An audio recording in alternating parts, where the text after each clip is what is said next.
മലയാള സിനിമയുടെ മാറ്റത്തിന്റെ പുതിയ തീരങ്ങളിൽ മാറ്റമില്ലാത്ത വിജയഗാഥകൾ രചിക്കുകയാണ് സത്യനന്ദിക്കാട് എന്ന സംവിധായകൻ.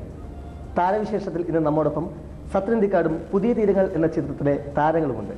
സ്വാഗതം സർ. പുതിയ തീരങ്ങൾ പ്രേക്ഷകർക്ക് നൽകിയിരിക്കുന്ന പുതുമകൾ എന്തൊക്കെയാണ്? പുതിയ തീരങ്ങളിലൂടെ കുറേ പുതിയ താരങ്ങളുണ്ട്, പിന്നെ പുതുമയുള്ള ഒരു കഥയുണ്ട്. പ്രത്യേകിച്ചും ഇപ്പം പ്രേക്ഷകർ ഏറ്റവും കൂടുതൽ എൻ്റെ സിനിമയ്ക്ക് സ്വാഭാവികമായിട്ടുള്ളത് കുടുംബ പ്രേക്ഷകരാണ്. പലരും എൻ്റെ അടുത്ത് പറയുന്നത് അഭിപ്രായം ചോദിക്കാതെ ഏത് സമയത്തും കയറി കാണാവുന്ന സിനിമയാണ്. അതൊക്കെ എനിക്ക് വലിയൊരു ക്രെഡിറ്റാണ്. അപ്പോൾ ഇത്തവണ ഞാൻ എപ്പോഴും സിനിമ ചെയ്യുമ്പോൾ ചിന്തിക്കാറുള്ളത്, ഒന്ന് അത് ഓഡിയൻസിന് രസകരമാവണം, അവ നിറച്ച് തമാശകൾ വേണം, നല്ല പാട്ടുകൾ വേണം, അതോടൊപ്പം തന്നെ ഒരു മെസ്സേജ് ഉണ്ടായിരിക്കണം എൻ്റെ സിനിമയിൽ നിന്ന് ഞാൻ മനസ്സിലാഗ്രഹിക്കുന്നത്. കാര്യം സമൂഹത്തിന് മുന്നിലേക്ക് നമ്മളൊരു വിഷയം കൊടുക്കുമ്പോൾ എന്തിനാണ് ഈ സിനിമ എന്നുള്ളതിന് ഒരു ഉത്തരം എൻ്റെ മനസ്സിലെങ്കിലും ഉണ്ടായിരിക്കണം.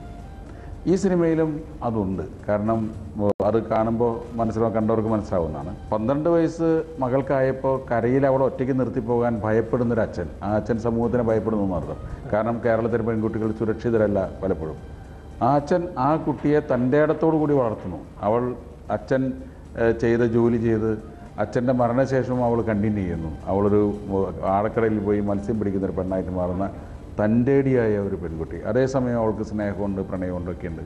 പക്ഷെ അതേസമയം നെടുമുടി വേണു അവതരിപ്പിച്ചിരുന്ന KP എന്ന കഥാപാത്രം ആ ഒരു ദുരൂഹതയിലൂടെ അവസാനം വരെ പോയിട്ട് ആ കഥാപാത്രത്തിൻ്റെ ഒരു കഥ നമുക്ക് പറയപ്പെടുമ്പോൾ ഈ കുട്ടിയുടെ അച്ഛൻ ഭയന്ന ഒരു വിഷയം അല്ലെങ്കിൽ ഒരു സംഭവം അയാളുടെ ജീവിതത്തിന് സംഭവിച്ചിട്ടുണ്ട് എന്ന് മനസ്സിലാകും. അവർ മെസ്സേജ് എന്ന് പറഞ്ഞാൽ സ്വയം രക്ഷിക്കാൻ തയ്യാറാകുന്ന പെൺകുട്ടികളുണ്ടാവണം, അത്രയും തൻ്റെ ഉള്ളൊരു പെൺകുട്ടി ഉണ്ടാവണം. അതല്ലെങ്കിൽ പലപ്പോഴും ഈ അറ്റാക്ക് എന്നുള്ളത് കണ്ടിന്യൂ ചെയ്തിട്ടുണ്ട്. ഇത് നമുക്ക് ഒരു കഥയായിട്ട് പറഞ്ഞാൽ ഡ്രൈ ആയിപ്പോവും. അത് ഒരുപാട് തമാശകളിലൂടെ നല്ല ചെറിയ ചെറിയ പ്രണയങ്ങളിലൂടെ ഒക്കെ പറയുന്നതാണ്. അതുകൊണ്ടാണ് എനിക്ക് തോന്നുന്നത് ഓരോ ദിവസം കഴിയുന്തോറും പ്രേക്ഷകർ കൂടുതൽ, കുടുംബ പ്രേക്ഷകർ ഈ സിനിമയോട് കൂടുതൽ ആഭിമുഖ്യം കാണിക്കുന്നത് ഈ ഒരു മെസ്സേജും കൂടി ഉള്ളതുകൊണ്ടാണ്.